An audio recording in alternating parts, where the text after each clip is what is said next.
Dr. Faizel Mansoor, Vice Chair of the South African Dental Association Board, founder, Fresher Breath. What do you call yourself in terms of Myobrace? What is all sorts of entrepreneur, disruptor, businessman, father, husband. Okay, all of the above. welcome. Thanks for joining us, Faizel. Thank you, Yash and Yak. How are you doing? Good. Thanks for having me. Yeah, you're used to these podcasts now. I've seen you recently on a couple. It's been fun. Yeah. I heard you on a podcast about over a year ago, I think, on Dr. Chantel Ambrose's Behind a Smile. And I knew that one day if I start a podcast, I want to get Faizel on and talk to him because you gave such an interesting story, multifaceted. That was more business related. This podcast is not very business related. We talk about you. Why did I become a doctor, Faizel? But one thing that stood out to me is you said that probably one of the most important things in your life is finding a right partner. And you spoke about your wife. Yeah. Faizel, why'd you become a doctor, man? Why'd you become a dentist? Tell us. See, if you ask me now, 20 years later, it's easy to answer that. But if you asked me a few years ago, it would have been much more difficult because I think I was lacking purpose. So when I decided to do dentistry, it wasn't for the reasons that I'm doing it now.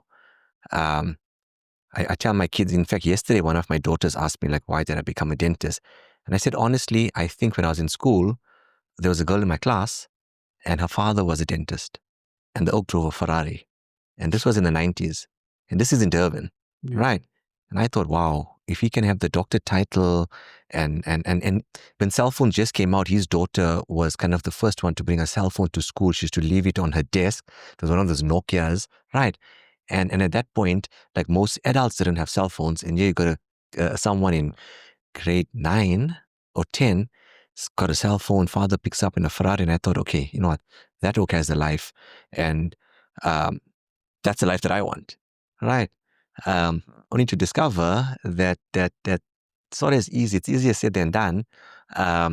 It's not everything about life. So I think that was my earliest inclination towards dentistry because of the title, and because there's no calls at night, and the lifestyle, though the perceived lifestyle was kind of appealing at the time.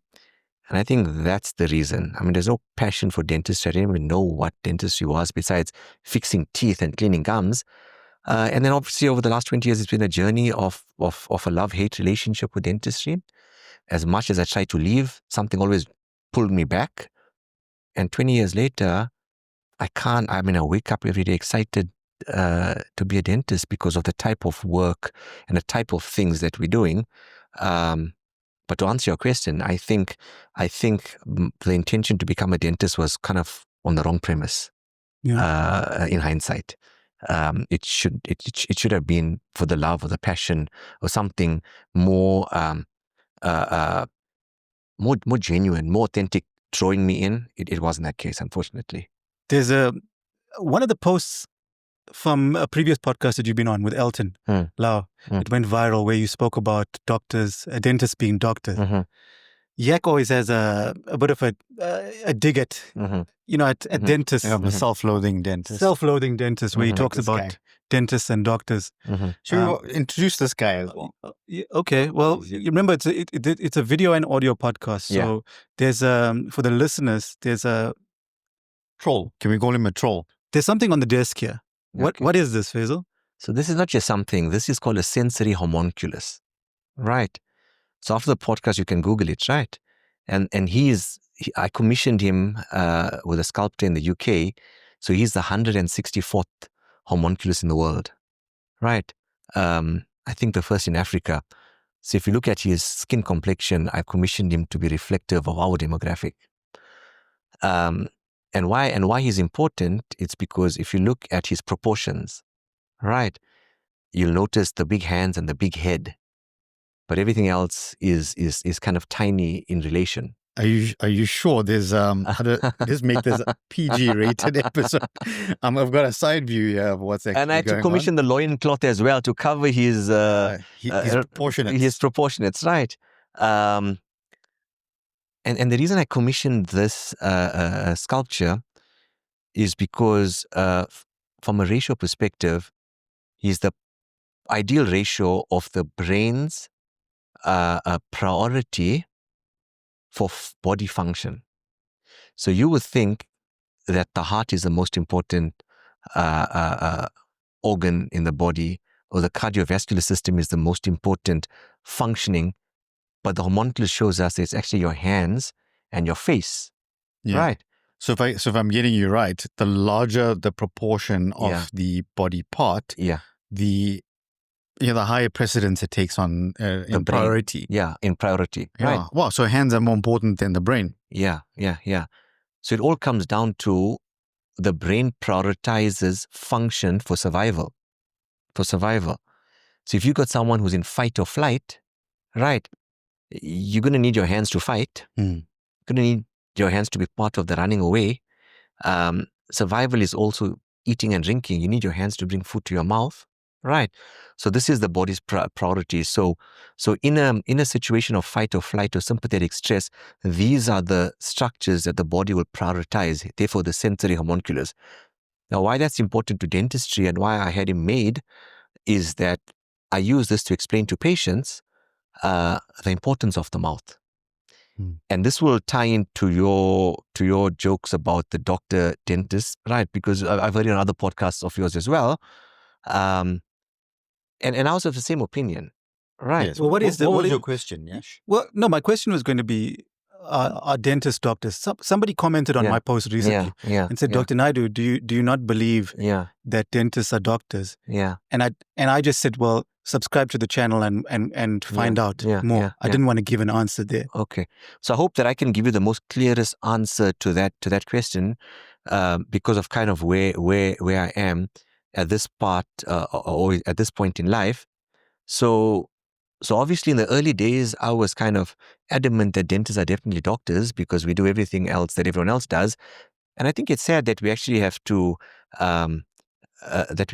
defend that position or title. But I can now understand why the question comes about, because when I was at dental school and in our second year of studies, we did anatomy. We did the full body anatomy, head to toe, right? And in our group of 6, I think it was group of 4. In our group of 4, so there's four students per cadaver. There were 2 dentists and 2 medics. So we did the exact same thing that everyone else did, right? But at that point, I questioned that if dentistry is only about the mouth, why do I have to dissect the layers of the plantar surfaces of the foot? Now, when you're young and there's a fair amount of naivety to being young. And I think the level of maturity and level of thinking matures over time.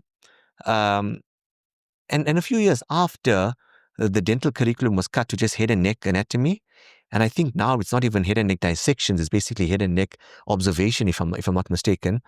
And at that time, what the situation is now in the training is what we preferred then, because we could never understand.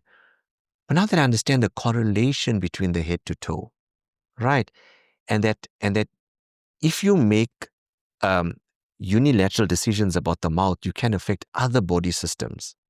If you don't have that understanding, then dentists shouldn't be doctors. Because if you don't have that understanding, then dentists are basically aestheticians or glorified beauticians.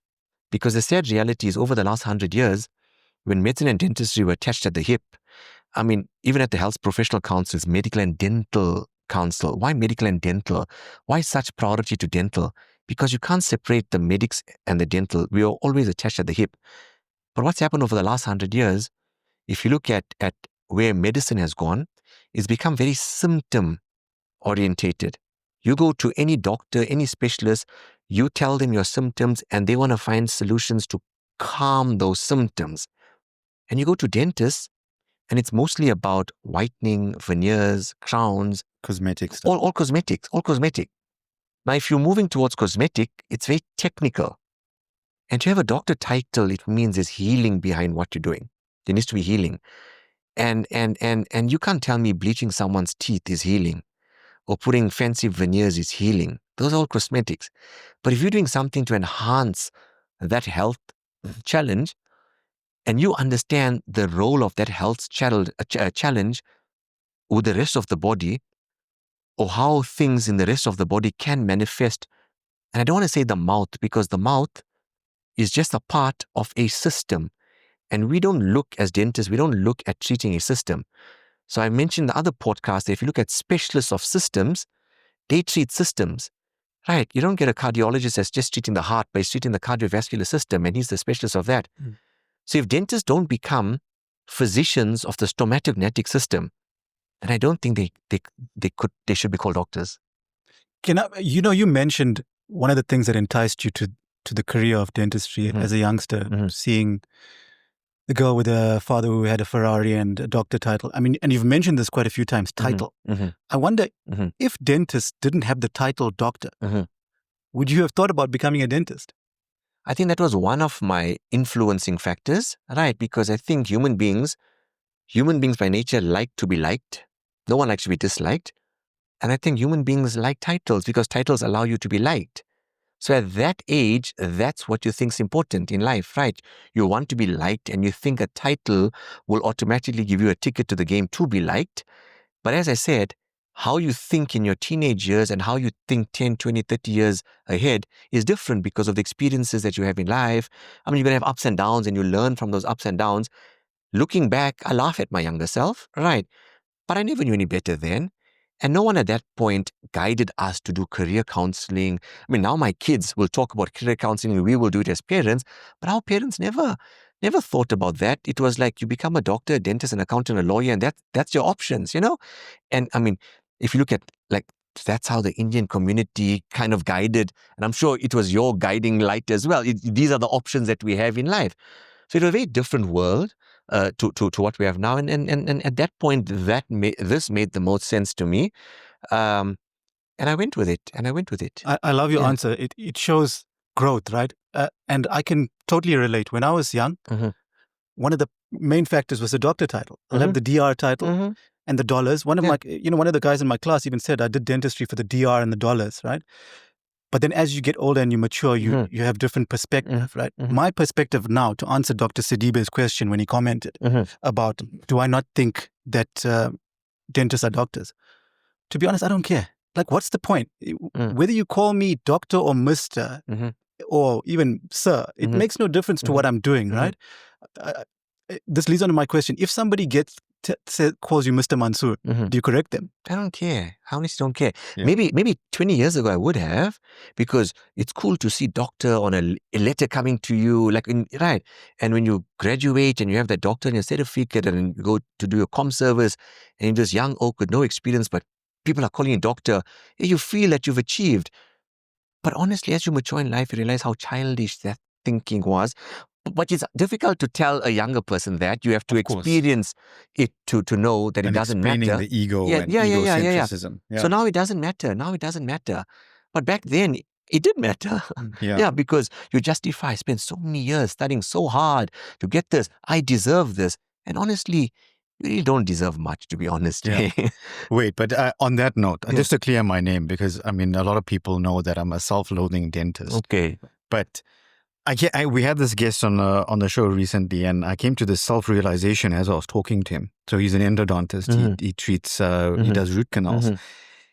And it came to me that apart from neurologists and neurosurgeons, he's the only other person that touches a cranial nerve, because the inferior alveolar nerve and where it ends up is the end result of a cranial nerve. Don't ask me to explain the pathways, but that's number one. And number two, we don't know, and I hope that gains traction for whoever is watching that. Maybe someone should look into it. But secondarily, whoever came up with dentistry, I mean, if you want to be a specialist working in some areas of the body, right? You go and you do medicine first, and then you specialize in the area of the body. Whoever started dentistry probably said, hey, this speciality of this region of the mouth requires its own dedication and its own school from the onset. Don't go and do medicine. Start from the beginning so you can concentrate on that.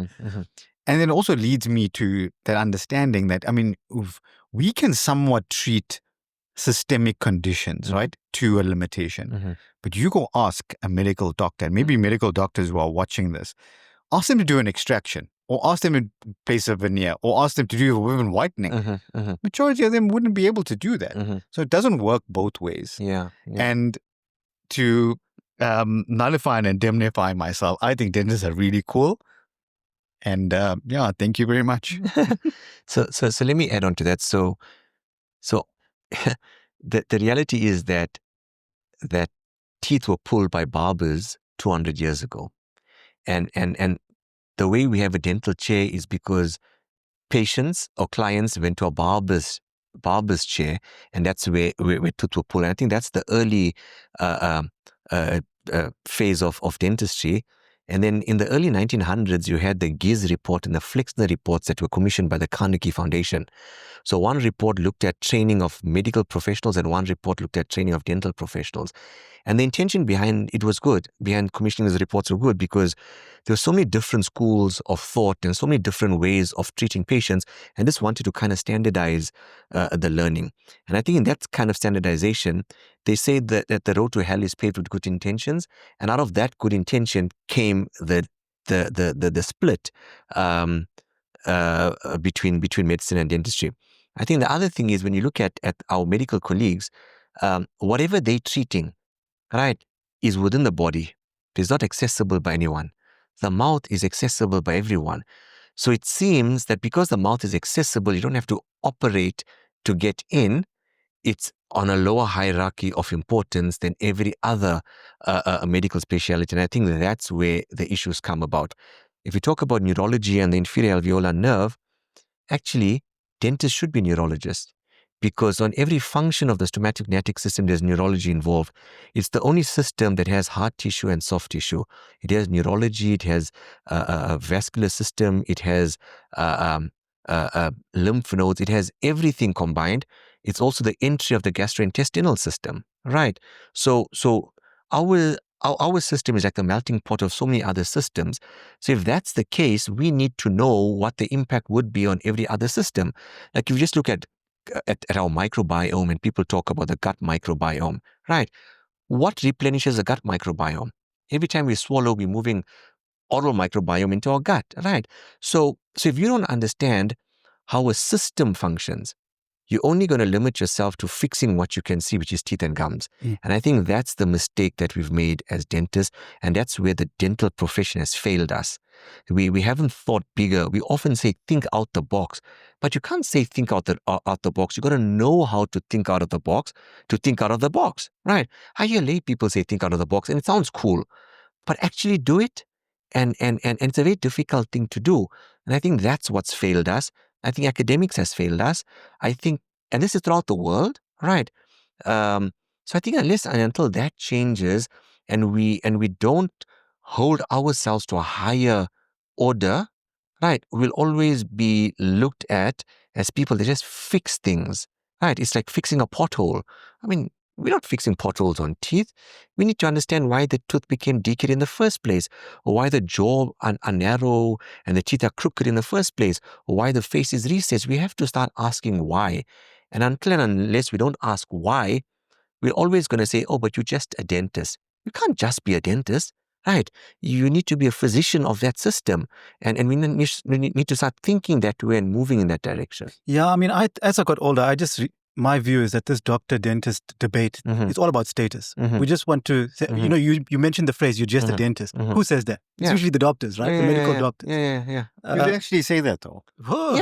They shy. They say that, and they say, oh, you couldn't get into medical school, that's why you became a dentist. I never applied for medicine. I applied for dentistry. Yeah. Right. After I qualified, I never applied to specialize because I wanted to have a generalist outlook of how the stomatognatic system works. So people judge you based on, I think, their insecurities. Right. Yeah. And we fall into the trap, right? But it's cool. I would beg to disagree, because I've never heard, I don't think doctors are bold enough to say that. I think many times. I think it's other self-loathing dentists. No, I'll tell you why Yak doesn't know this. Yeah. And you might not know this because Yak was the only guy in his dental class. No, I'll tell you, Yak was the only guy that studied dentistry, because where he studied in Mauritius, they closed the dental school. So he was the only student in the class for like 2 years, right, Yak? Wow. I'll tell you where this debate starts is in med school and dental school, where you'll have friends who are studying medicine, and they'll fluke you. They'll say, you guys are just dentists. I didn't have any friends. I was like, there was even this unspoken hierarchy where, like, let's be honest, the doctors would look down on the dentist. The dentist would say, okay, you're doing pharmacy. Okay, you're doing physio. There's this unspoken hierarchy.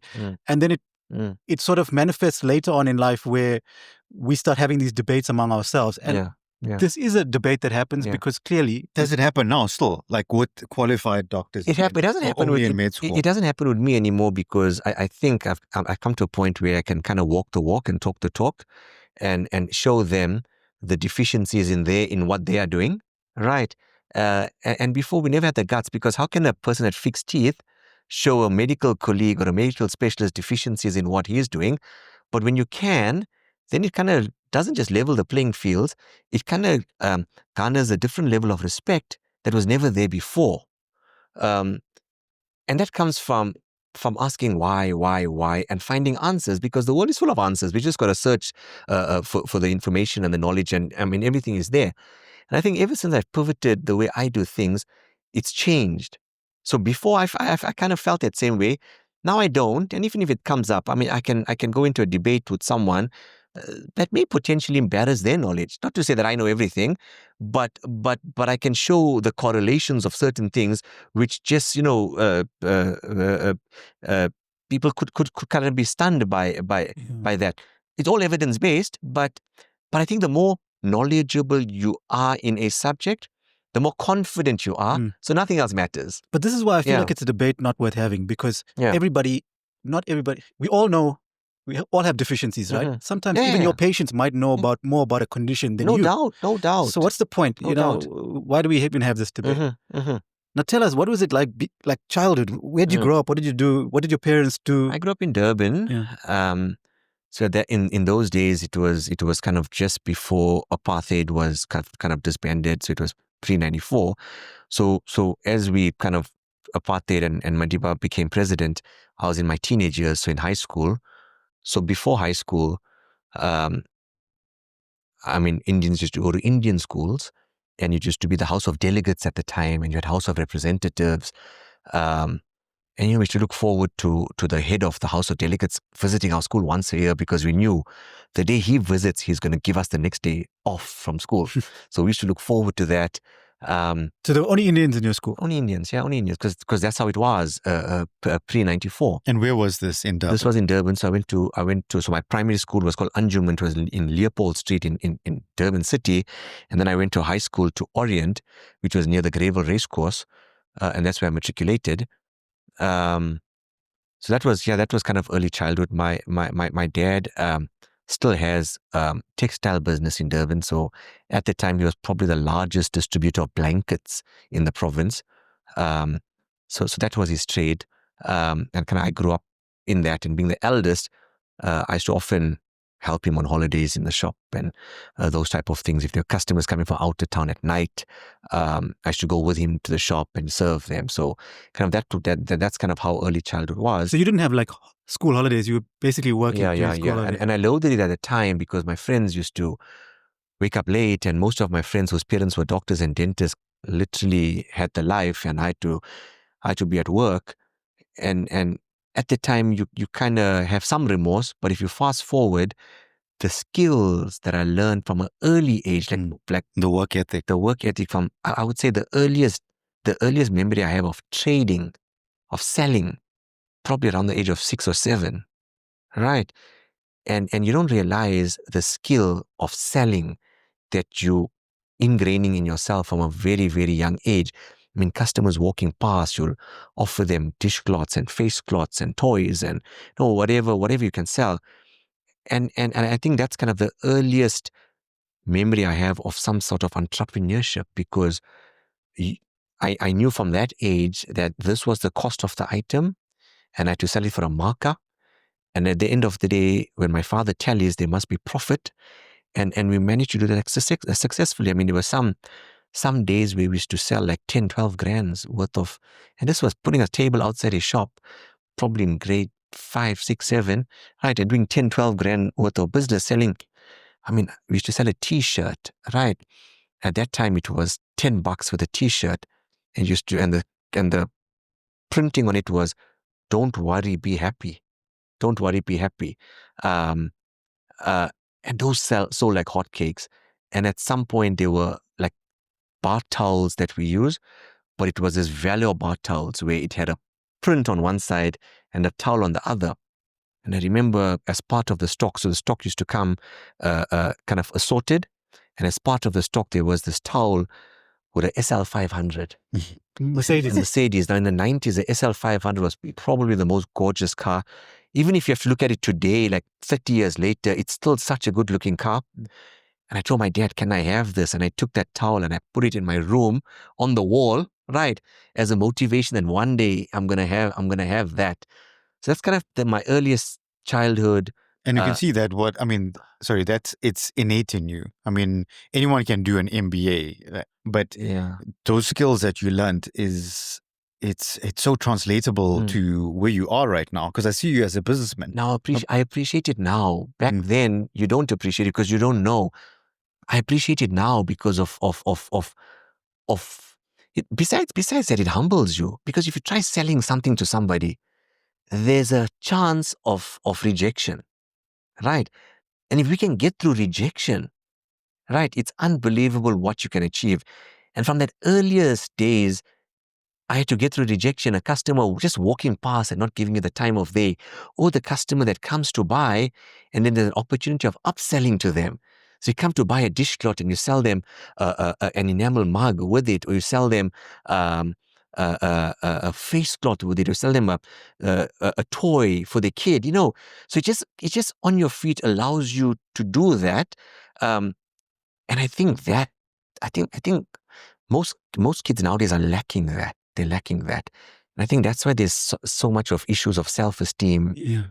So I had a question in that. Do you think that that's something that you are innately born with, or you can go study an MBA and learn that? I've done both. I traded from the youngest age, and I did an MBA. And if you think there's a doctor-dentist debate, there's also a debate of whether entrepreneurs are born or made, right? I think if it's in your DNA, if you come from a family history of entrepreneurship, I think entrepreneurship becomes second nature. If you don't come from a family of entrepreneurship, it's much more difficult. But there's no such thing as entrepreneurs are born, because at some point in your life, if you can find something that sparks your interest, that you become passionate about, and it becomes your purpose, you can become an entrepreneur around that, and you can become successful around that. So I think that if I had that earliest experience without the MBA, or if I did the MBA without that earliest experience, I don't know if both definitely influence where I am today and where I'm going. But I think that if I didn't have that, but if I came to a point in life where I'd found my purpose, and that purpose drove me, it's then very easy to build a business around that, because you're not chasing money, you're chasing outcome, right? Yeah. And when you chase outcome, if you do good work or you sell a product that's of value to someone, that product will mobilize, will catalyze, the word will get around, you'll sell more, you'll be busier with your service. The money will naturally follow. The money is the natural reward to doing something good, to selling a product that someone needs, or doing a service that someone needs. And I think it comes down to ultimately finding that purpose.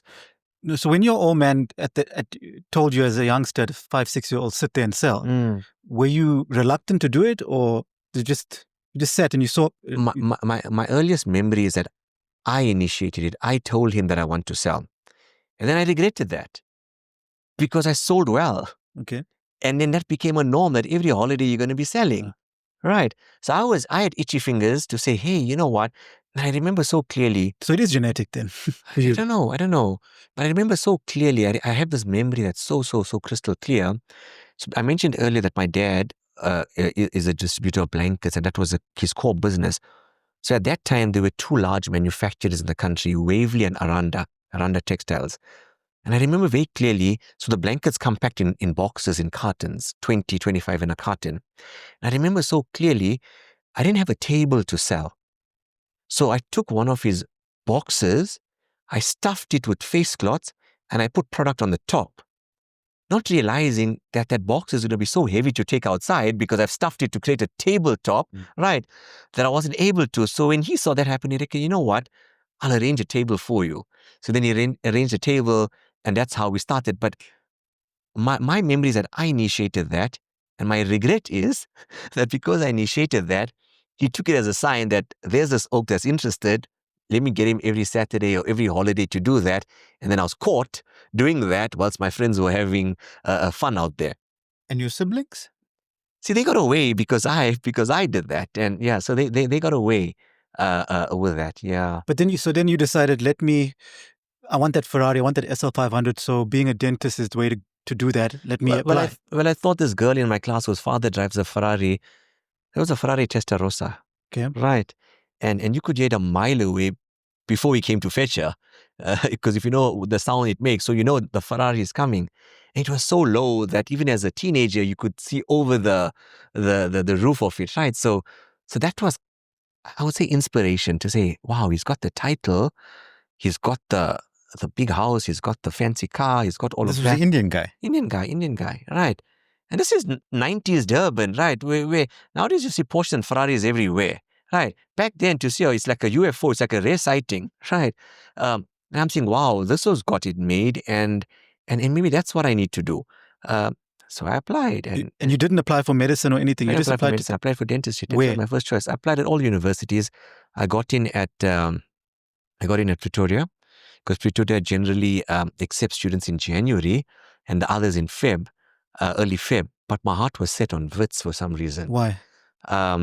I think Wits had the brand. I don't know. Wits was just more appealing. When I went for the Wits campus, I felt something. When I went to Pretoria, I mean, I know you're from Pretoria, right? So I studied there. I'm not from there. Yeah, okay, you studied there, but at a distance myself. I didn't feel it. So I accepted Pretoria, waiting for Wits. It never came. So there were colleagues of mine that got accepted for dentistry at Medunsa, which is now SMU.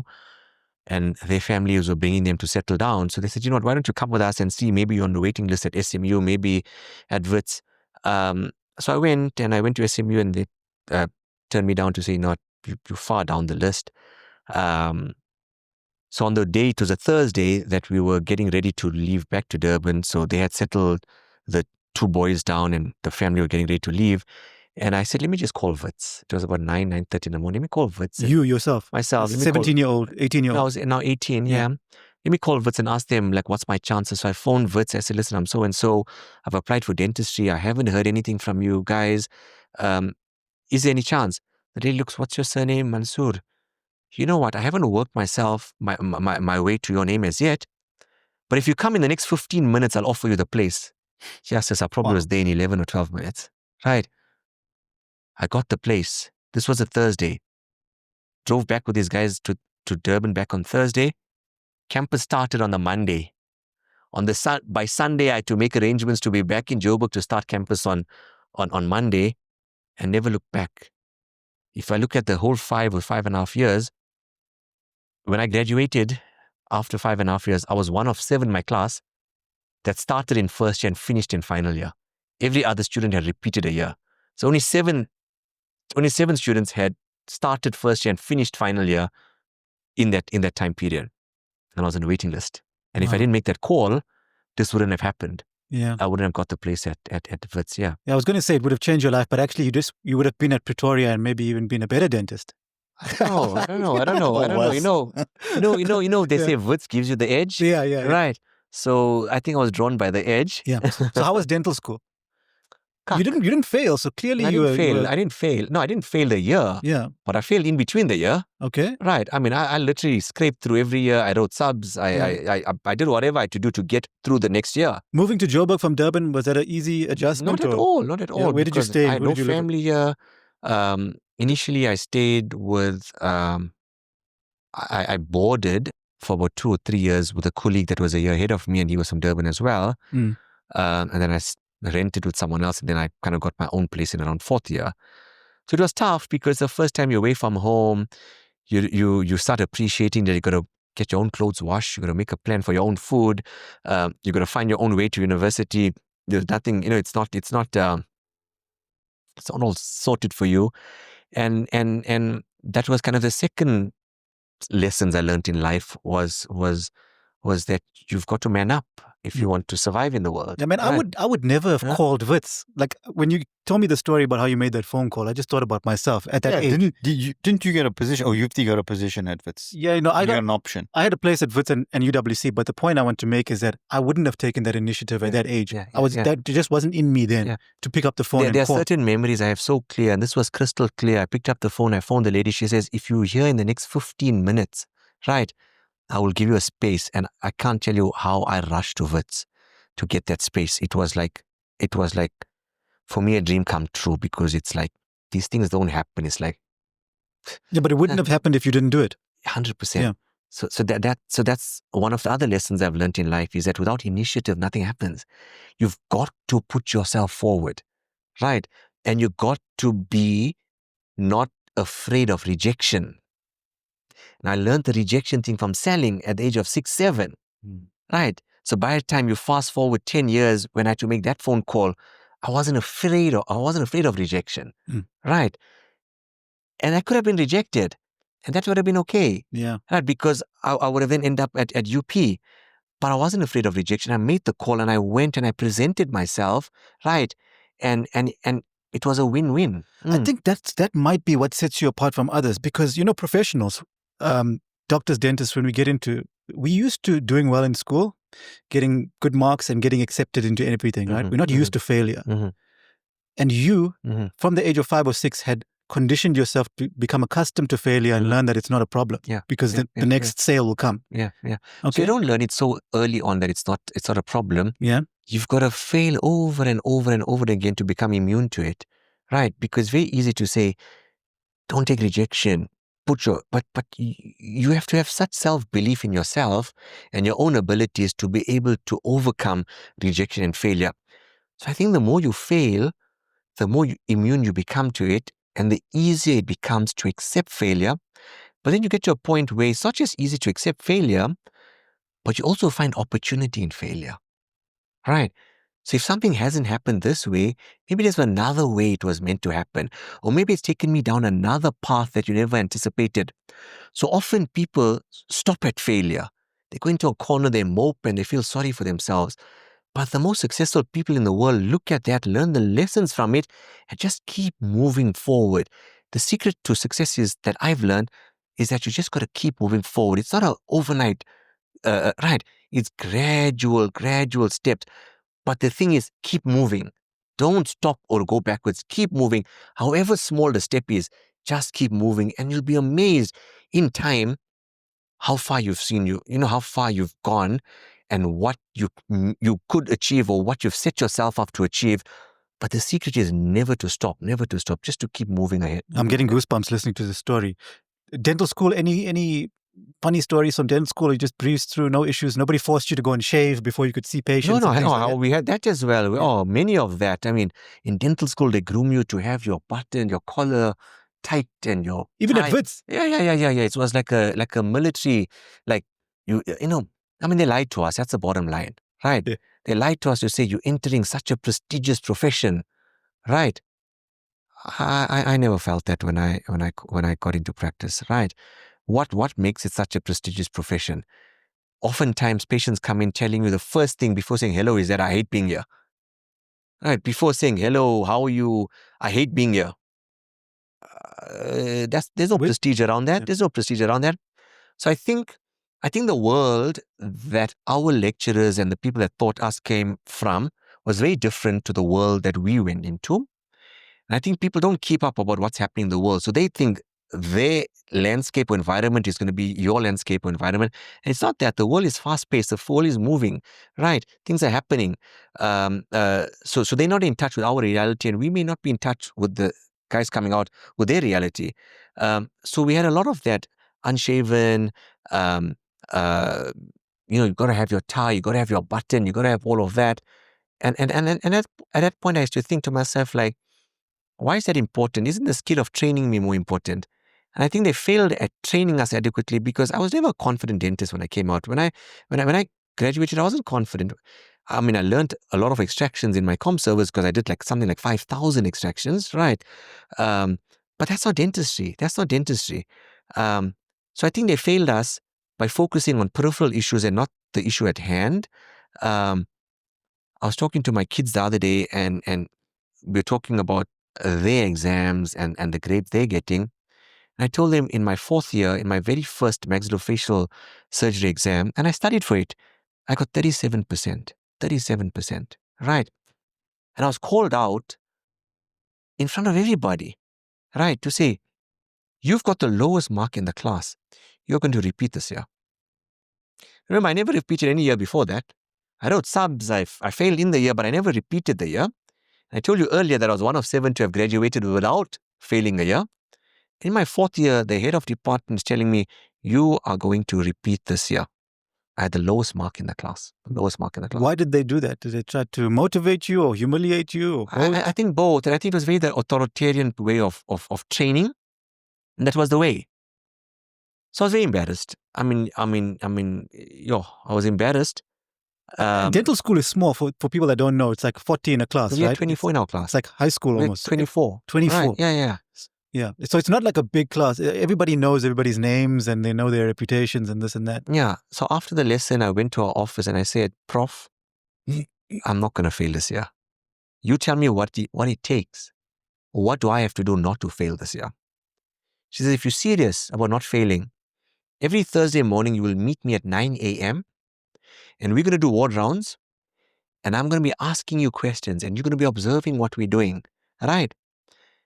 And if you show me that commitment, right, then I know you're studying hard enough. You have a chance of not failing. Every Thursday morning, I was at her office at 9 a.m. I used to walk the corridors with herself and her husband. They were both professors. He was the head of department at the time. She then became the head of department a few years later when he passed. And I walked with her, watching them place implants, watching them, do all of these things. And as we're walking, she's asking me, she's questioning me. And the night before, I'm going through my notes, and so I know. And come the end of the year, I passed. Half my class wrote subs, and out of half the class that wrote subs, half failed and were excluded. Yeah. Right. Well, there we go. I mean, there was only one other guy in my class, which was the lecturer. And your story now resonates with me because that's exactly what I went through. I was one-on-one with the lecturer. But that being said, do you think that was the motivator to get you to do what you needed to do to pass? So that was a motivator for me not to fail. Yeah. Because under no circumstances did I want to be labeled a failure. Why were you doing that bad initially? Let's get... I don't know, because I really studied hard for it. I think when something doesn't appeal to you, you don't understand it to the level that you should understand it. Right? When information makes sense to you, then you thrive with it. So if you look at my dental degree and you look at my MBA, with MBA, I was getting dean's commendations. I passed the MBA with distinction. I scraped through dental school. Okay, in my final year, I did relatively well, but up to 4th year, final year was 5, it was the 6th year, I did relatively well. But up to 5th year, it was a touch and go. So I think the motivator was not to fail and not to be labeled a failure. Right? And that drove me to go to office, because I could have taken it at 37%, say I'll study harder for the next one. But because she embarrassed me in front of the entire class, and the entire class has a perception of me as a possible failure, I couldn't allow that to happen. So I went to her, like how I called the lady at Verts, like how I told my dad I want to sell. I went to her and said, no, I'm not going to fail. Tell me what it's going to take. So by me doing that, I roped her into my situation. And I made her part of my solution. Right. Not knowing that then, right. For me, the only motivator is not to fail. But if you unpack it, I roped her into my problem and I made her part of my solution. So she had a vested interest in me passing, and I passed because I was consistently every Thursday morning at 9 a.m. walking with her and her husband through the corridors, and she saw the commitment that this guy is serious about not failing. Yeah. As we go through your story, there's this common thread that you're weaving through it of taking initiative, because, those are 3 examples you've given. Okay. Yeah. So when you finished dental school, you said you mentioned you weren't a confident dentist. You had to do ComServe. Where did you go? What did you do there? Yeah, so when I was in that fourth year, I mean, it left a kind of a bitter taste in my mouth because I never enjoyed dentistry. I never enjoyed the experience of dentistry. I never enjoyed the authoritarian type of training. I never enjoyed all of that. I always said if I had to ever go and teach students, I'll create a very nurturing environment because you want to make them the best version of themselves, right? I don't want them to be a reflection of me. And I think these guys were trying to make us a reflection of them, which was a very different world. Remember, they came from the apartheid days. We now with this generation that's just coming out of apartheid. It's a very different world. I don't think they realized. Yeah, you can't blame them. You can't blame them. But you know what? Being nice to people is not something, it should come naturally. Right? Being able to nurture someone and educate yourself should be able to come naturally. So we can't come with a story of not blame because maybe certain things, but certain things there you have to want the best for the next person to be able to get the next person to advance. Exactly. Everyone has that emotional quotient to be able to understand what someone else is doing. Exactly. Not apply your Exactly. So I never that never appealed to me. That was something I was totally it nauseated me, and hence I felt that, you know what, this is not for me. I had a year and a half to go. I said, let me just finish this off. My parents have sacrificed a lot to send me out of town, to pay my rent, to do this, to do that. I can't let them down. Let me finish it off. But I'm going to go into business because there's absolutely no way I can be in this type of an environment. It's just not me. It's just not how I would like to do things if I was in their position. So I applied for community service. I got third rounded, right? And on the Wednesday before the Monday that I was meant to start, I get my letter to say I've been accepted to go to Ingwelezana Hospital. Absolutely did not hear of that place in my life. Mpumalanga? That's Northern Natal next to Mpangeni. Oh, right. Yeah. So I had to Google Ingwelezana, where is this? My one consolation was it was in Natal, so it was an hour and a bit away from home. That was a consolation. Never heard of this place in my life. When was this? This was in 2003, June 2003.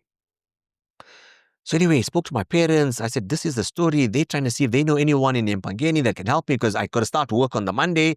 And this was Thursday. I'm still in Johannesburg. Or this was the Wednesday. Yeah, I'm still in accommodation. Johannesburg. Right. Thursday, I leave for Durban.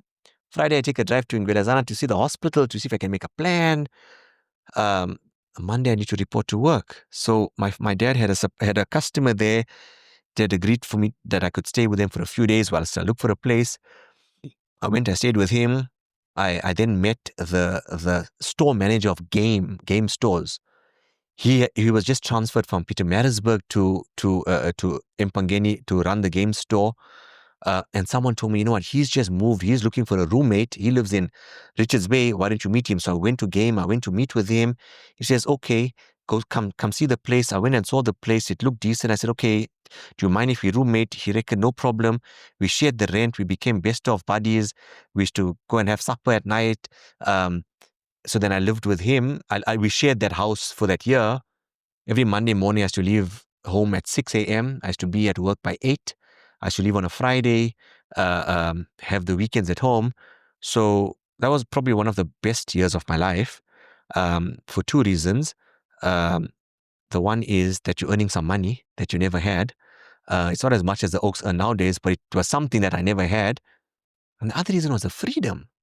There was no studying. There was no quotas. There was no yes pass to answer to, right? It was just me and the world. It was total freedom. That's the year I met my wife. So that was like the third thing that made that year stand out. So it was literally the best year of my life. And because I had the freedom to think and whatever, and know that I don't enjoy dentistry, I then decided to start a business. So one day I was at the clinic and there was a computer there, no access to internet, only access to intranet. And so intranet means you can access all the government websites, but not any other website. So now, because my father is in the textile business, because I grew up there, because my father in blankets, I'm saying, okay, is there an opportunity to supply government? Right. So I start looking at government tenders and I see, okay, the only people that are winning the tenders on blankets are my father's two manufacturers. So I said, no, I need to start a business and I need to supply government blankets. Right. I looked at the price point. So government buys these gray blankets. Right. And I know how much my dad sells the great blankets for. I see how much, I see the price that they supply in government. I said, no, there's a lot of money to be made here. I need to supply government blankets. So I started a company. This is all in your comp This is all my comp serve, 2004, right? You were desperate to get out of the mouth. Yeah. More than that, I met one or two dentists in Mpangeni who tells me the medical aid's up to shit and, dentistry is going to the... So that just reinforced me to say, if these oaks are complaining, there's nothing here for me. Ferrari. Yeah, that Ferrari ain't going to come this way, right? So I said, hey, maybe I'm going to make my money through blankets and buy a Ferrari that way. So I flew to Pretoria, went to National Treasury, tried to understand all of that. The tender came out that year, I applied, right? And we won. Right? Because I knew how to price it, because I knew what these guys were pricing. Not knowing in my naivety that the blanket that government buys from the manufacturer is not the same blanket I have in my mind. It's not those cheap grey blankets, right? So I priced at a point thinking, that was one of the other learning curves that, right? Anyway, we managed to start a business. I roped in some of my father's, a supply of my dad's, and we said, okay, with this business, we're going to supply the chain stores with textiles, because that's the only thing I knew. I grew up in textiles, right? And we did. We had accounts with Massmart, we had accounts with ShopRite, we had accounts with all of these guys. And in that year, I should travel to Joburg to meet with the buyers and travel to Cape Town to meet with ShopRite buyers and learn retail. And the reason, and one of the motivating factors for that was because my dad was a successful distributor, but he never scaled his business. And I couldn't understand why he was satisfied with having one business and why scaling wasn't an option for him. So I said, I need to be in a business where I have scale. So the way to get scale is to have a product that's going to be on 1,000 shelves in 1,000 stores throughout the country. And therefore, that business. So that business, we grew it to a sizable business until I lost interest.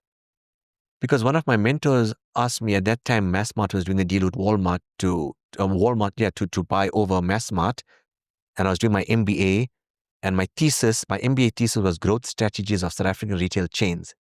So as part of the thesis, I had to interview the CEOs of the top listed retailers. So when I go for my supervisor meeting, there's a panel there that needs to approve my topic. And one of the guys tells me, your topic is very ambitious. So I say, how so? He says, because I'm friends with the chairman of JD Group, and if I'm friends with him, but if I need a meeting with him, I've got to book it so long in advance. And you telling me that you're going to get all these people, the Whitey Bessons, the Mark Lambertis, all these big names in retail, you're going to get each of them to give you time of day. To interview them. Right. To interview them in their busy schedules. Right. And you're going to have enough data to be able to push through your thesis. So I told him, with respect, all I require from you is to approve my topic. Right. You leave the rest to me. So this is young and naivety, really speaking, right? I mean, when you're young, you can just shoot from the hip because, right, you don't know what you don't know, right? So I think they approved my topic to prove me wrong, that I'm going to come with my tail between my legs with another topic, right? They approved my topic. I wrote this wonderful letter to all the CEOs, right? And I got responses back to say, like Whitey Besson, who was the CEO of ShopRite at the time, he says, it will be a pleasure to allow you to interview me, right? You don't need to come to Cape Town. I'm in Johannesburg once a week. My office will set up at your convenience when I'm in Johannesburg for me to interview you. Wow. Right. Now there's Oak telling me that he can't get with his friend. Here's Whitey Besson writing back to say it'll be a pleasure to allow. And like that, every other CEO responded in fairly much the same way. So I literally had the top guys in the retail industry giving me a 1.5 hour interview, right, where I'm asking them critical questions about the internationalization, about the scaling, about all of that. to be able to then get a distinction on my thesis as well, because I had information from the best of the best. Anyway, the thesis showed that our retailers are literally on par with the best in the world. And at that time, Walmart was talking to Massmart. And I asked Whitey Besson in our interview, are you not afraid of Walmart entering the market? He reckon, not at all. Not at all. I said, how come? He says, well, for years, we've been copying their strategy. We've been going to Africa. They've got to do so much better than us to be able to achieve what we've achieved. So we don't care that they're the largest in the world. We don't care that, right? We care about Africa, and we understand Africa. We understand Africa, right? So we're not afraid at all. At that time, ShopRite was looking to get into the Indian market in India. So they were setting up their first supermarket in Delhi or Mumbai, right? So he mentioned that to me. So I said, okay, but the Indian market is not the African market. We know. Therefore, we set up a pilot store in Chatsworth. Oh. I reckon, no. Indians Chatsworth Indian is not a, an Indian, you're not a Mumbai Indian. Right. Not even a year and that store closed down. So my lesson from that is even the smartest guys make mistakes. So if I make a mistake, it's don't kill yourself over it. Even the smartest guys make mistakes. Walmart opened yesterday. Now in Clearwater. Yeah, yesterday they launched, right? But this interview was in 2009. So Walmart opened how many years later? Yeah. Although, right. So and we look at where ShopRite now. ShopRite are the number one retailer in the country. So from a strategic perspective, they were spot on. But from thinking a Chatsworth Indian is the same as an Indian, that they were not. So even the smartest guys make mistakes. So in that discussion, he wasn't afraid of Walmart coming in. In the discussions with the Massmart guys, they tell me, okay, Faizel, you've got accounts with us. That's great. How many people are sourcing product for you? I said, maybe 1 or 2. He says, Walmart has 6,000 agents in China sourcing product for them. 6,000. If you think you can compete, then this business that you started possibly has longevity and sustainability. Right? So I'm scratching my head and saying, wow, there's no ways we can compete. So then chatted to my partners to say, you know what? I've got a fork in the road now. I either use my MBA to build a dental business or we build this business. Where's this going? And we realized that, you know what, we've got to a point and this is going nowhere. And we decided to part ways and I started focusing on the dental part. So over the years, every time I tried to get out of dentistry, something always brought me back. When I applied for the MBA, you have to do a Myers-Briggs questionnaire to get you in. And that's mainly like a personality type of questionnaire. And my personality type always bounced from an INTJ to an ENTJ, so an introvert, extrovert type of an entrepreneur. But one of the common professions in that category of personality is dentistry. So it's prime ministers and presidents and military strategists and dentistry. I'm thinking maybe there's something to it. Maybe I should give it a chance. But also by that time, I had also seen certain gaps in dentistry where I thought, hey, there could be a business that I could build here. And that's when I decided that let me put my attention to building a chain of dental practices, which I branded under Fresher Breath. Wait, before we go there, because I want to get to Fresher Breath now. While you're doing this MBA and having these meetings and all that stuff, are you practicing dentistry?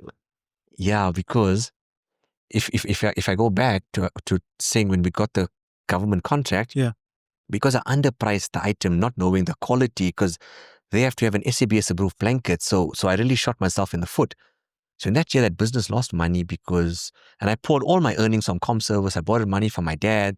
Those partners put in some money, and we were like, I think about 2 million and under, because of the mistake of thinking it was the same product. So because of that, there was no drawing that I could take from the business. So I had no option but to practice dentistry, because I met my wife that year. We got married within that year. We moved back to Johannesburg, and I had no way of supporting a new wife. So the only way was to kind of locum and do some dental work so I could pay my rent. I could, just start off in life. Where did you do that? So I locum for a dentist in Woodmead for a few months.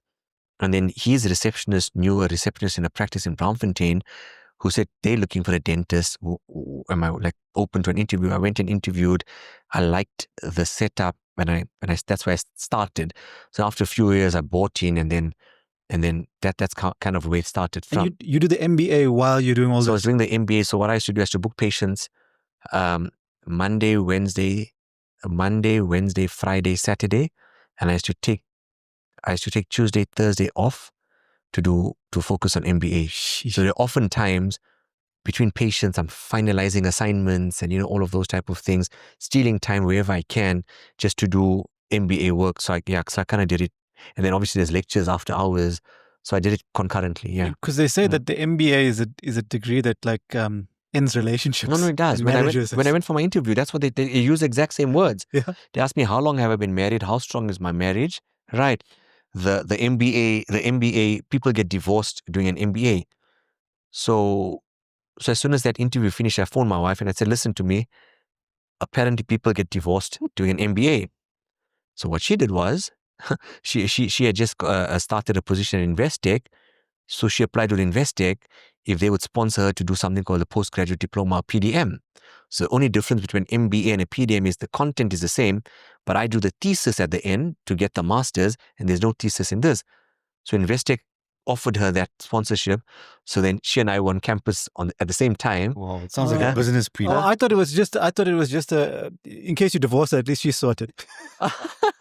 No. To prevent getting to a situation of divorce, she's like, no, but I'm going to study with you. So she and that was awesome, because often we had the same lecturers, right? And we're doing similar assignments. So we actually worked together in those 2 years, whilst I did the MBA and she did the PDM. But it took a lot out of her to say, hey, let me not sit back. Let me support him in this way. And that's why in that other podcast I said, it's the success also rests on who your partner is. Just from this example, you can see how she thought. She could have said, oh no, don't do it. That could have been an option as well. But she says, no, if he's going to do it, let me support him and let me do this. And that's very smart, because I think she thought about the. And I didn't think about it. She thought, she thought about it. Yeah. That's how did you meet her, by the way? You said you met her in ComServe. That's another story. Oh, there was no Tinder those days. Yeah. Oh, if I share that story, I must try not to get too in depth, because we can move on. No. But we'll fill in the blanks. It's important. But it's important because that's also a story for the ages, eh? Yeah. I'll give you some highlights. Yeah. I think it's important for us to know, because she's always at your event. She's very supportive now of she's all by my your side. business. She's by my side through everything. So I think, back in the day, Durban was popular for the Gunston 500. It's a horse race. No, it's the surfing competition. Yeah. Because Durban is no doubt the warmest place to be in winter, right? So for youngsters, that's like that's like on another level, right? Because it's in the June, July holidays, you got people from all over the country coming to Durban, right? For Gunston 500. No one's watching the surfing, right? Everyone's socializing because, there's stalls and there's food and there's a vibe and, all of those type of things. Everybody's surfing, as my uncle would put it. Yeah, but not surfing. Yeah, they're browsing. Right. So I see this girl, and I knew who she was, and I asked a friend with me that, do you know her? He said, I know very well. I know her brother quite well. I said, can you get me her number? Right. You guys were at Milky Lane. Right outside Milky Lane. Right outside Milky Lane. Right. Yeah. Spot on. Right outside Milky Lane. Right. Like this. Right. Actually, right outside the Wimpy. So the Wimpy Lane thing. But Milky Lane thing. How did Yak know you were at Milky Lane? That was the hangout, right? So it was Milky Lane, it was Wimpy, it was Joe Cool's, which is a popular club back in the day. Really, it was a vibe. It's like good memories growing up, right? It was awesome memories growing up. So I asked him, like, what? Do you know her? Can you get me a number? Anyway, some time went. I started my comm service. I then said, okay, but I asked you for the number last year already. Like, what's happening? And I said, no. Cause I don't know how to tell you this, but she just got engaged last week or the week before to be married. I said, oh, are you serious? Are you serious? They can, yeah. I said, but if you gave me the number last year, right? You didn't take initiative. You didn't take initiative, Yeah. right? I said, okay, you know what? I mean, it is what it is now. It is what it is.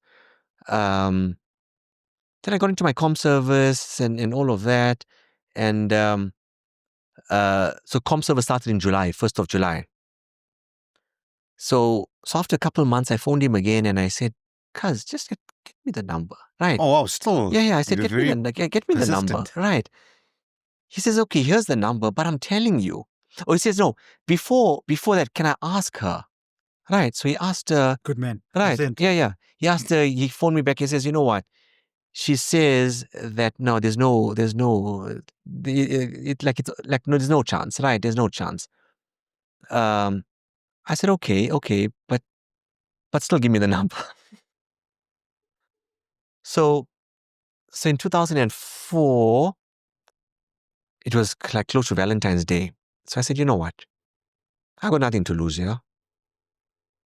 I said, let me send her some flowers. But I didn't know where she lived. So I sent it to her dad's office.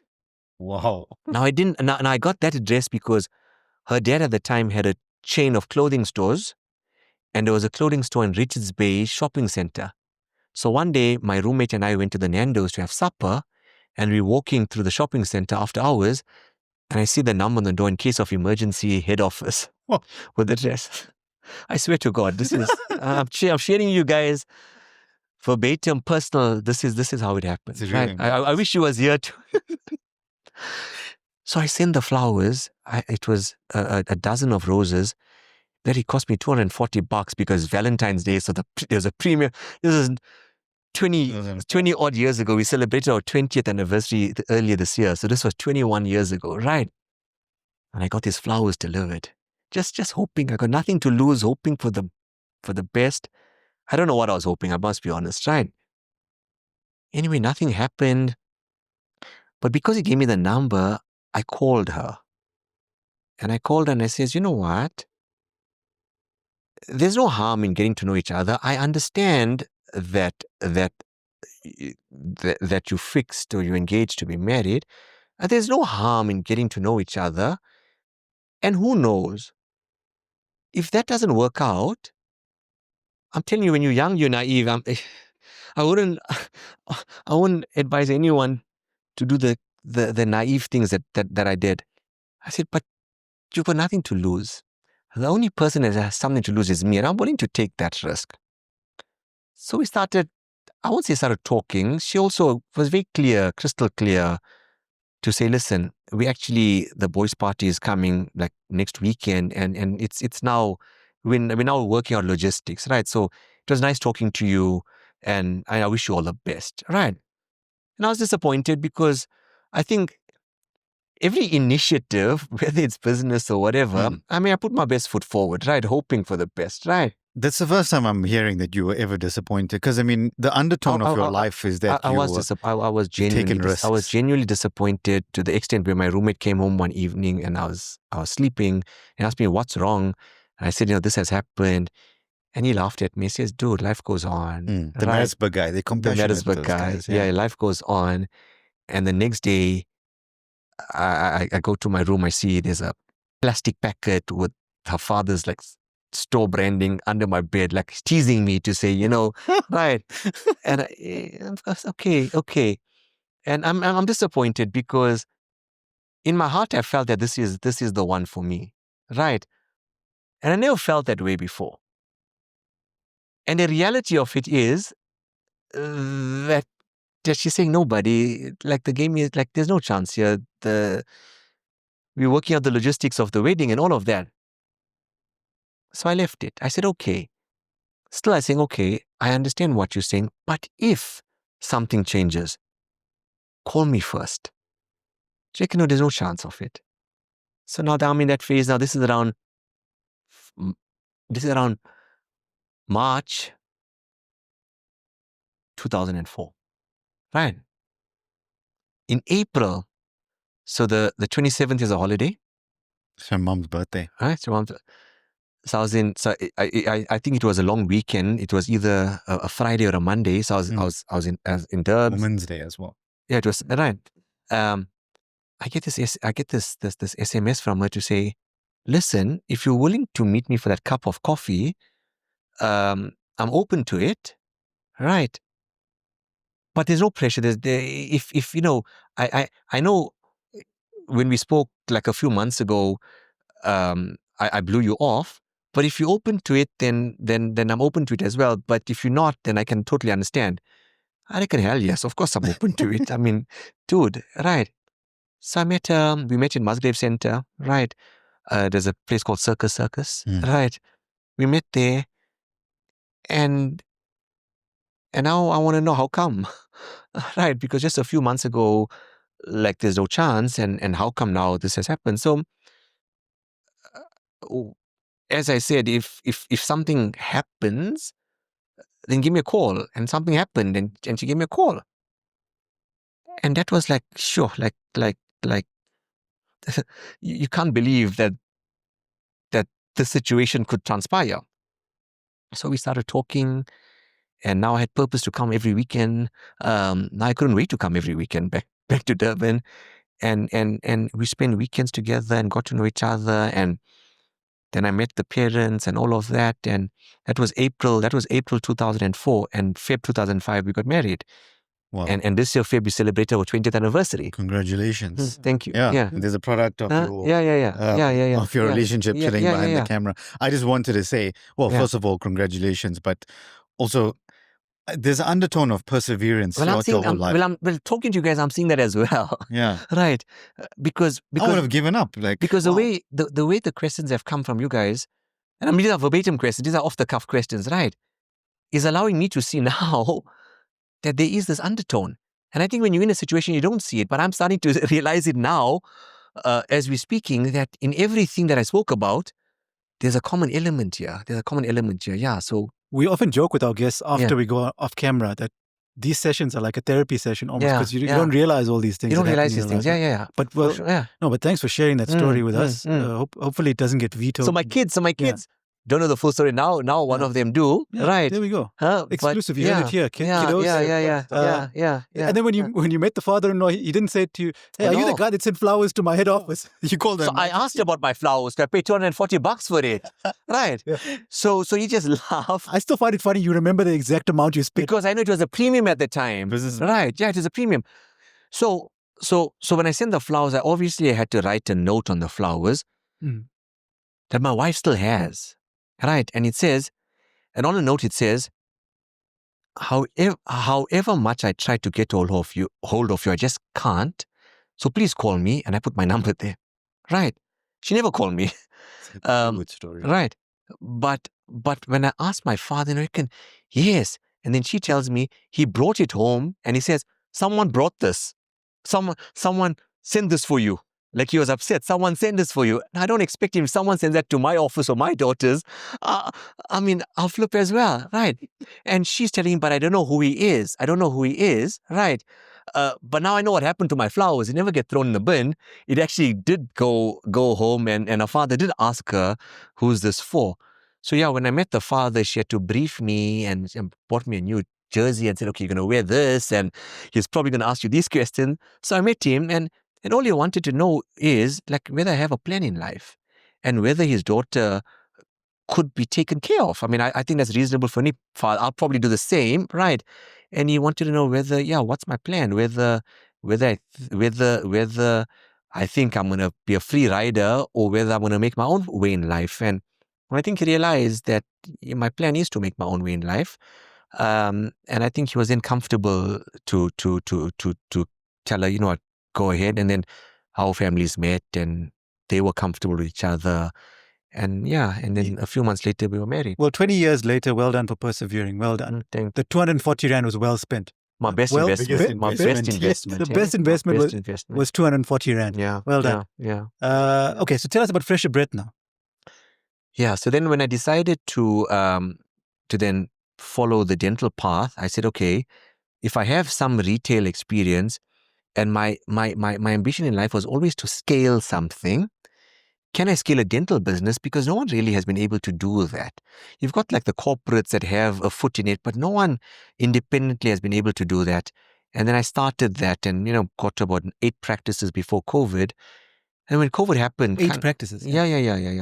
And my goal was at the end of 2019, 2020 to be at 10, because that becomes like a nice number. Yeah. And it took years to get to that point. And COVID happened. And when COVID happened, demographics changed. And like our one practice at Wits University, Wits was closed for 2 years. So all those patients of ours graduated. So when we started up again, we actually started from zero. So I was in a situation where I'm starting most practices back from zero because things had changed. Then the corporates were still on the hybrid model, so even those had changed. So I had to scale back a few, and now I'm down to 4. But in that time, it was very much reflection time. Because before COVID, the plan that I had to build Fresher Breath and what I thought would allow me to achieve what I want to achieve, I realized in that time that that's not the future that I actually want, because there's no competitive edge that I'm building in that brand. Because another Oak with deeper pockets can create another brand and set up more practices. What's unique about me? So if you look at like chicken outlets, you go to Nando's because you like the taste. But then if you want fried chicken, you go to KFC or you go to Chicken Licken because you like that taste. So that's their secret sauce. That's their product. So their business is built on their product. How do I build a business built on my service? Not service about how you treat patients, but about the care that they receive. Because if I'm going to do what everyone else is doing, what makes me different from them? And if nothing makes me different from them, what's going to allow me to scale? Why will you want to come on as a franchisee of my concept if you can do the same thing yourself? Right. And that got me thinking. That may seem quite obvious, but it's not obvious when you're in the situation. You think you've built all these systems and processes and that's your business. And in that time, I reached out to people all over the world, just trying to understand the bigger picture in dentistry. And I was lucky enough to be able to find people that could show me that light. But the catalyst to that came in 2015. When one of my daughters was born with a lip tie and a tongue tie. And the ped asked me to sort the problem out because I'm a dentist and I didn't know how to. So when I started researching how to fix that problem, I realized there's going to be an effect on the way her face grows if I don't release the tongue tie. But in that research, I came across something called Myobrace, right?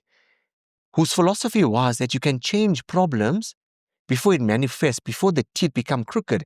And we were trained that it's genetic to have crooked teeth.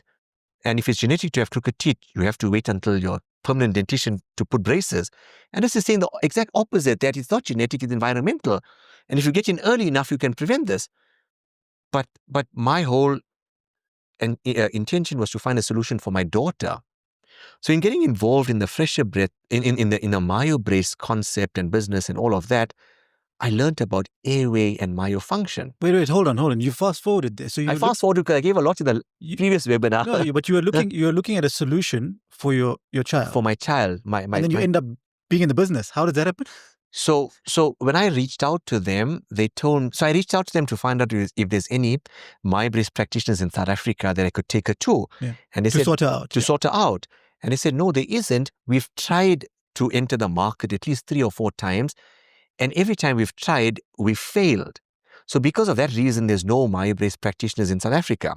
And they were based in the Netherlands. In Australia. Yeah. The head office is in Australia. So when my daughter was 6 months old, I told my wife, let's make a trip to Australia as a holiday. But I want to go and meet these guys because I need to find a solution.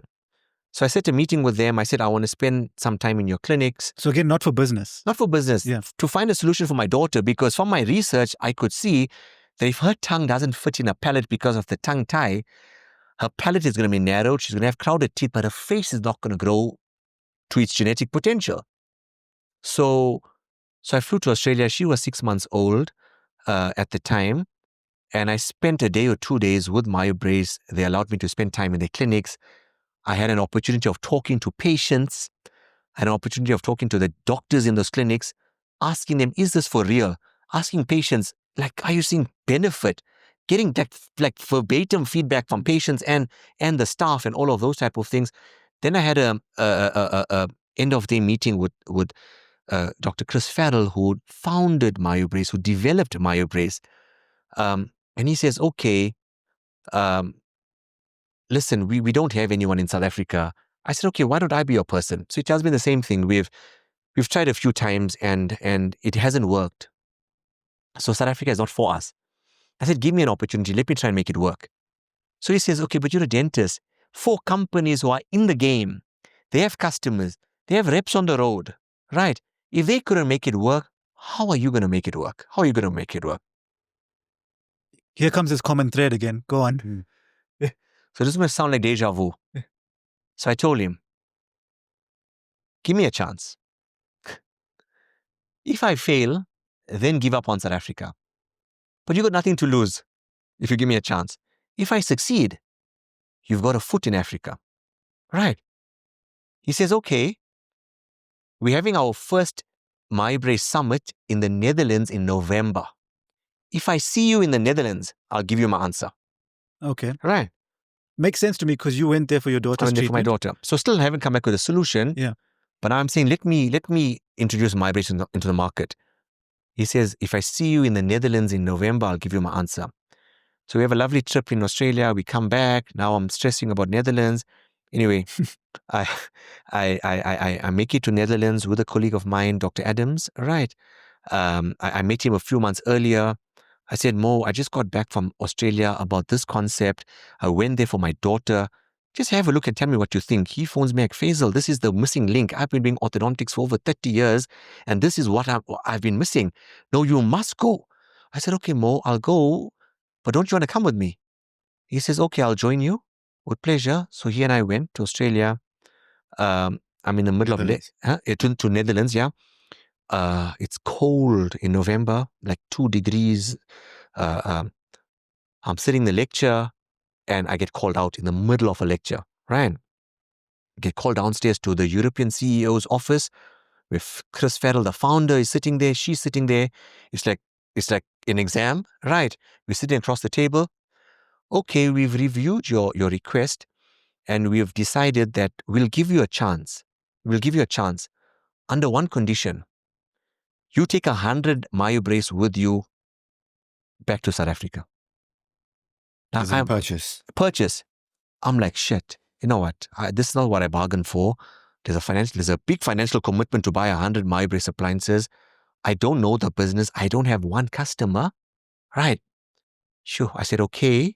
On one condition, you choose the fastest sellers. Don't give me a cross. Choose the fastest sellers. So Chris Farrell said, I'll personally choose the 100 for you. I said, no problem. Sure. I go back to my lecture. I think my face is pale. Hi, Dr. Adams asking me, Faizel, what happened? What happened? I see you're not looking yourself anymore. I explained to him, puts his hand on me, says, don't stress. We'll make a plan. We'll find a solution. So anyway, I put 50 appliances in my luggage, 50 in his luggage. And the money? Where'd you get the money? Isn't that why you went pale? Because, I mean, you're a guy that stressed over 240 rands. Tell me, come on. I didn't stress out 240. I was just upset that I know. So you know much. what I mean. You know what I mean. Because the next day the prices dropped. Yeah, but you didn't go there planning to spend money. No, not at all. Not at all. That's why you went pale. Right. Where'd you get it from? So I then go onto my internet banking. I look at my different practice. I start moving money from this practice to that practice into my credit card. Right. To be able to swipe, to pay for it, and then when I come back, figure out how to pay back those practices, the money. So that's what I did. Bit of a risk. Yeah, going to my because I'm there now. I can't go to Australia. I can't go to Netherlands, talking the big talk. Let me distribute. Now they want me to buy 100 appliances, and I say, oh no, I can't. I have to. Yes. I have to go with the flow because it's like when Wits called you and said if you can be here in 15 minutes. In 15 minutes. So I have to say yes, and I have to figure it out. So I can't. I have to commit with good faith and figure it out some other way. So now in the lecture on my internet banking, shifting money over from each practice, going to overdraft, to get money into my credit card so that I could, and I did that. And we came back and whatever we learned at the course, Dr. Adams put a course together and a few months later, we marketed the first Myobrace course. That was November 2017. And Faizel, did you at least get your daughter sorted out? That's what I'm coming to that. Go on. So we marketed this course and we surprisingly got 15 dentists that attended the course, 15 dentists. And we were surprised that out of those 15 dentists, there's a fair amount that had started Myobrace when the other guys introduced it. And because then there was no support, they stopped. But they saw it work when they used it, so they were our first customers, right? And we were able to sell those 100 appliances and order more, and that's how the business started. So for my daughter, then when we looked at the lip tie and tongue tie, at that time, this was now 10 years ago, the thinking was that you either nip the tongue tie before 6 months or after 6 years.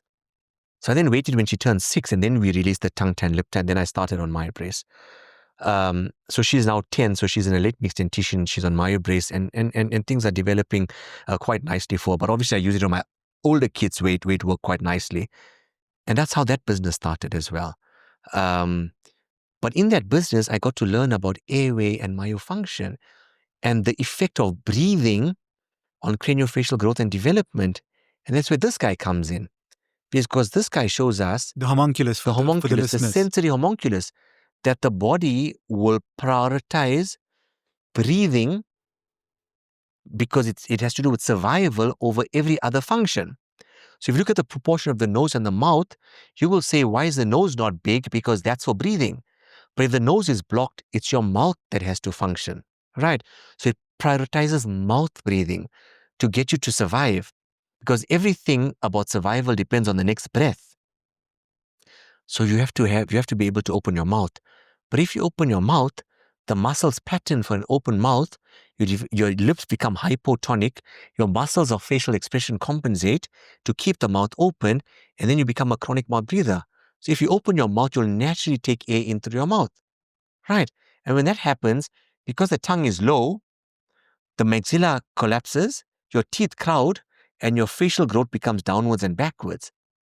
So when you understand that, and you understand that the body prioritizes survival instincts over every other function and prioritizes the next breath over everything else, you realize how important the mouth is. It's not just about teeth and gums, right? It's about the stomatognatic system. And with that thinking, I began pivoting Fresher Breath towards a business that doesn't fix teeth and gums. There's a much bigger picture, much bigger health picture that if we can get right, you can enhance a person's overall health. And fast track that, just a few weeks ago, I launched the TMJ and Sleep Clinic, because that fits into this as well. So now if I look at a patient's life stage, at any stage of life that a patient can come to us, we be able to fix something, but because of our knowledge of that life stage, we can prevent issues early on. And I've got Myobrace as solution and many other solutions that we're going to release in the next couple of months to create this unique treatment edge that will allow me to build the scale that I always wanted to build. Okay. So like in the MBA world, they'll call that the USP, the unique selling point. 100%. Or the secret sauce. Secret sauce, huh? Yeah. So it's taken me literally 20 years to develop the secret sauce. What a fantastic story, man. Yeah. I mean, and 10 years later from the Myobrace, I mean, things are still going well there. Well, 10 years later, we're now their largest growing territory. Right. To the extent where every new innovation they vet with us first before the rest of the world. And Chris knows you now. You're the guy. Yeah. In fact, he wants to meet me in Dubai at the end of Jan. Chris Farrell at the Middle East Summit, right? Because he wants me to take over one of those territories.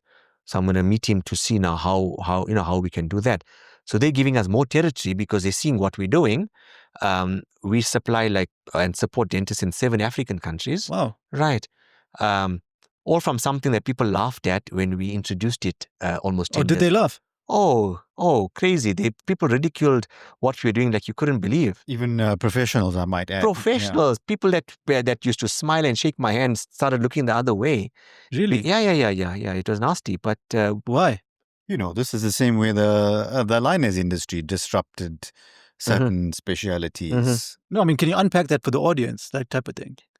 I don't know why. And for me, I thought I'm doing a good thing because when I took the Hippocratic Oath, it was about doing no harm and doing what's in the best interest of my patient. So I believe Myobrace fulfills that because we can prevent crooked teeth. I'm doing no harm and doing what's in the best interest of my patient. So I felt by opening it up to everybody else, everyone else will have the option to do no harm. But you realize people don't think that way. People pay lip service to certain things, but when there's the first sign of a threat to something, people react in very different ways. Okay. And one of the ways I thought was to say, hey, yes, let's work together, let's do this.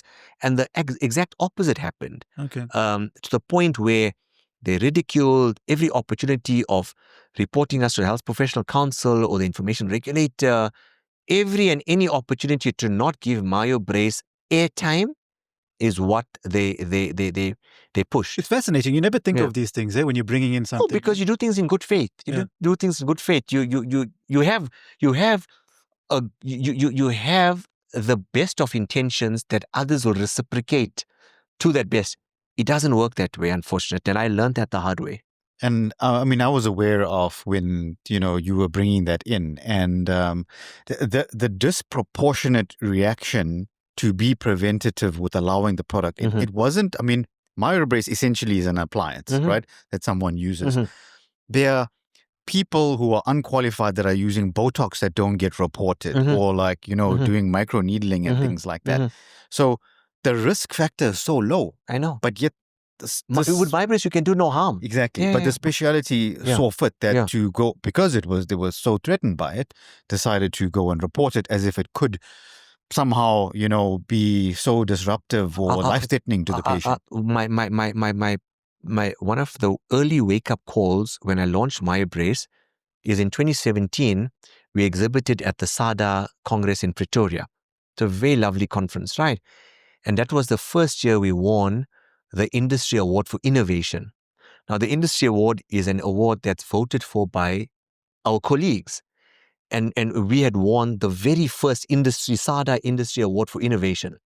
And we had a lovely display, a lovely exhibition, and we had the European CEO and one of her team members attend. And I told her to go up and receive the award on our behalf. And you think everything is going our way. We're getting this exposure. We've got this lovely exhibition. There's so many people coming. One colleague walks past and she tells us, God will curse you for what you're doing. God will curse you for what you're doing. And I say, is God going to curse me for teaching children how to breathe properly? Wow. Okay. If God's going to curse me, bring it on. I had no idea. Bring it on. God will curse you for what you're doing. What am I doing? What am I doing? Trying to be preventative, trying to get your kid to breathe better, trying to get your kid's face to grow better. If God's going to curse me for that, yes, there's that. Huh? So that was one of my earliest wake-up call that, hey, things are not as promising as I thought it would be, because if someone can openly say that in front of so many other people, there's something brewing. And over the years, just more and more of that manifested itself. Okay. I think the pinnacle was in November last year. I was invited to University of Western Cape on the invitation of the dean to address his faculty on Myobrace. And as soon as that advert went out, or that email went out, there were two colleagues that called him and tried to lobby him for those weeks on cancelling the lecture. Ultimately, the lecture went on, but the day I flew to Cape Town to have that lecture, these two colleagues came to his office, thought he was there, but I was sitting in his office, popped their heads in high, and no one from that department attended that lecture.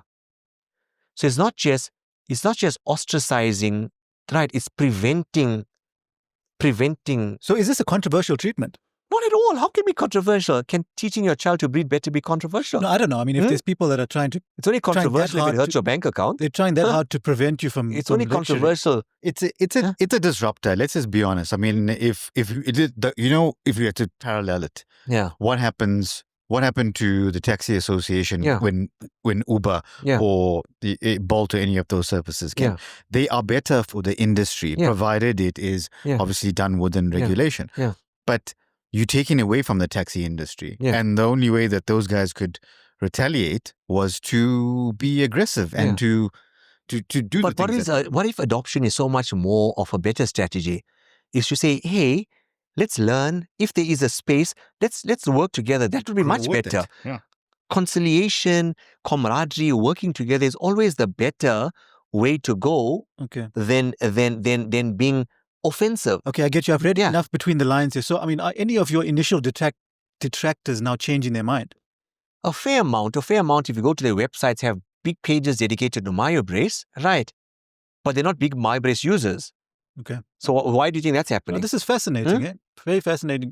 You don't think of these things when you... You don't. Because you don't think you do things in good faith. Yeah, but you learn from them also. But you learn. Yeah. Okay, brilliant. And then the TMJ clinic, you mentioned that briefly. So when you learn about airway and you learn about myofunction and you learn about craniofacial growth and development and you see the cause and effect, you then realize that the TMJ issue is also potentially at its source an airway issue.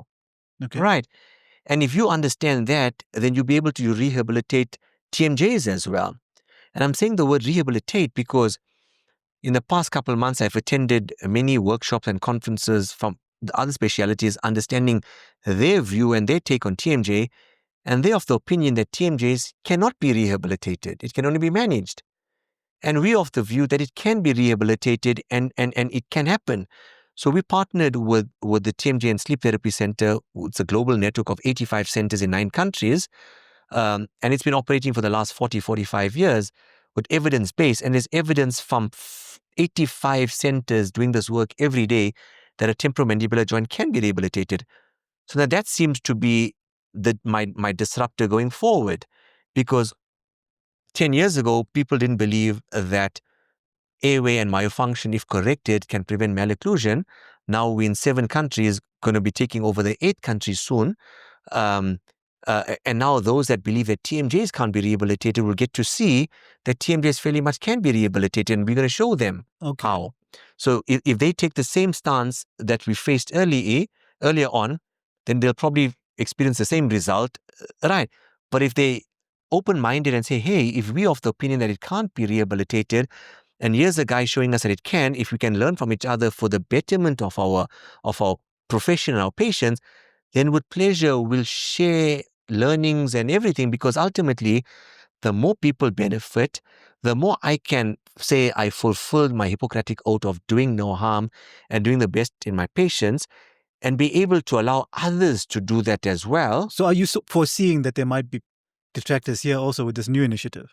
I don't foresee it being to the level that I've experienced before, but I think in everything you do where there's some sort of disruption, there'll always be some people resistant to change. Okay. Right. There'll be some people open, there'll be a lot that are stuck in the middle, and there'll be some resistance. So I think that'll always happen. So I hope it doesn't, because everything we do, we look to build good relationships, we look for the best in everything, and we look to build the best outcomes. But we also know that if you're going to challenge from a power of weakness, then we also know how to reciprocate. Okay. Right. But that's not what the preference is, to work together. The preference is camaraderie. The preference is, Last professional question. What's it like? What does the director or vice chair of SADA, South African Dental Association, do? It just sounds fancy, to be honest. It sounds fancy, yeah. What do you do? Well, basically, you step in the place of the chair, or potentially you're a chair in waiting if your board votes you in when that opportunity arises. But it's more to support the chair in decision making. And what does SADA do? For the listeners that don't know. SADA is the South African Dental Association, so it's the largest representative association of dentists in the country. So SADA represents over 90% of dentists in the country. And SADA lobbies on behalf of dentists, engages with third-party funders, engages with government on policy. So SADA is kind of the body, the umbrella body that kind of brings dentists together for common goal and vision of growing the profession and keeping the profession safe and keeping the profession sustainable. Do you remember back in the day, some toothpaste used to say SADA approved? And Still. Still to this day? Yeah, so you do get some products that SADA endorses and all of those type of things. Cool. So, yeah. All right. Does sound fancy, but it's an interesting position. I mean, important position to be in. Faizel, what do you do for fun, man? Like, it sounds like you're always working and trying to disrupt things. Have you named this homunculus? Have you given him a name? Nah, I just call him homunculus, eh? Okay, homie. Homie. I think he's going to be my homie. So notice also that he has a forward head posture, right? And a forward head posture is a direct correlation of an airway issue. The body will compensate for posture, and forward head posture is to open up the airway. So you'll lunge your head forward to get air in. So this guy is in sympathetic stress, hey? Yeah, but Faizel, you're still talking shop now. Huh? What do you do for fun? That was the question. Well, maybe that's fun, hey? Hey, maybe Is work fun? I'm having fun. Work is fun. I think there's still there. I mean, I have a fair amount of fun. It's not all work. I mean, when I'm at work, I work, and when I'm at home, I'm at home. You don't go to surfing competitions anymore. I don't need to. Yeah. I think fun is spending time with my family. I mean, that's fun. That's the most fun I have. How many kids? And 4 kids, yeah. And I think just spending time with them and doing things with them, I think that's my fun. And we have fun. We have a lot of fun. It's not that we don't. But when I'm at work, I'm at work. I mean, serious, you know. Yeah. Who mentors you? Who keeps you grounded? Who do you go to for advice? You know, I think the experiences over years has kind of grounded me to an extent. But I've got people that I draw on for advice professionally. I've got people all over the world that I've learned over from the last couple of years that I call on, and this is literally people on every continent. I mean, there are days where if I'm speaking to people in the East, those have to be early morning calls, and I'm speaking to people in the West, those are late evening night calls, and I'm speaking to people in Europe, those are. How's your sleep? Do you sleep okay? Yeah, I sleep fantastic. Fantastic. So I got people all over the world professionally. Business-wise, I mean, I've made friends along the way. Some of those listed CEOs that have become my friends, I got them to call on. Have you saved any of those letters that you sent to those CEOs, inviting them? Yeah. That's gold, eh? Yeah. I've even got the SMS that I sent to my wife in those early days. Eh? Yeah. I said, one day if I ever write a book, that's going to be all. People believe that this is. And the note of the flowers. She's got the note. She's got that note. Yeah. She's still got that note. Yeah. That's so awesome. In fact, she pulled it out this year because we celebrated our 20th anniversary. So she pulled it out this year. I mean, you must anonymize that note and send us a photo. Just take your number off it. I'm going to ask her. And then we post it, when we release this episode. I'm going to ask her when we go back. Yeah. Faizel, before we close, we always ask our guests this question. Yeah. And because you've got 4 kids, I can put it in that context. If your kids come to you and say to you, Dad, I'm thinking of studying dentistry and becoming a dentist. Yeah. Do you have any advice for me? What would you say to them? Yeah. You know, I actually spoke about this in the last couple of days as well. So every professional that I've asked about their profession, whether it's lawyers, accountants, engineers, all told me that they won't encourage their kids to go into that profession. And there was a point where I would have done the same. Right?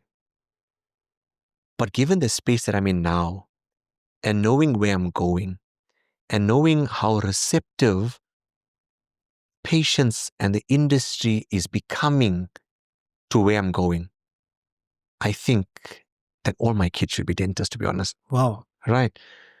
But I think from all of them, only one probably will. My eldest, her heart from the earliest age has been to be a pediatrician. Right. My third daughter wants to be a soccer player and a pilot and a ballerina. Right. Lovely. And my son, he talks about being a dentist, but I don't know. He likes pottery as a hobby, right? He likes planting and farming as a hobby. So if that's what he loves, then that's what he must become, right? Because you can create a business out of everything that you love, as long as you love it.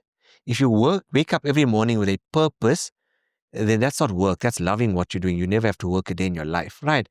So ultimately, whatever they opt to do, as long as there's a fire in their soul to do that to the best of their ability, I promise you they'll make money from it. Even if you want to run a flea market, they can become a millionaire running a flea market if that's their passion. So I think one of my kids might, right? I'd love all two because of where we're going in the space we're in, but it all comes down to what drives them and what makes them happy.